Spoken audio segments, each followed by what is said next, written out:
This is the CICS Content Delivery Server Directory Usage Tutorial. So starting from the listing page, we'll select the Directory for Listing option. That opens the directory function in a new tab. You can use the drop-down box on the left to choose a file to focus on and provide a root if you wish. We're going to provide a root on this occasion, so we'll say sam/examples and click the load button. And those records that match that are then displayed. You can see there are 12 of them. If we then hover over the bar, the green bar at the right hand side, you'll see that a summary of the records is shown rather than the whole record.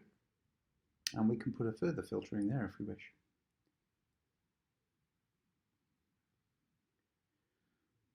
So here's an example. We can click on that, of course, and bring up the application itself in another tab. There it is.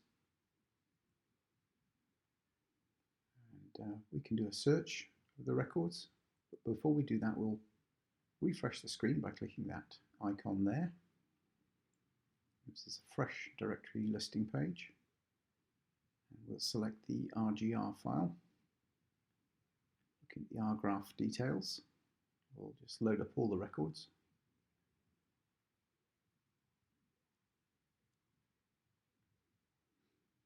And there are 736 of them shown.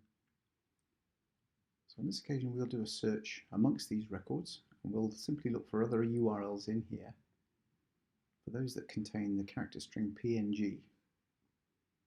So we'll do the search, and we can see that 22 of the 736 match that. And here they are. Many of them are pointing at document templates. Of course, we can click on those and they will be served in another tab, as an example. So the other thing we can do is to right click on the URL, and that opens up a little menu bar, and we can open that record in the editor. And there it is.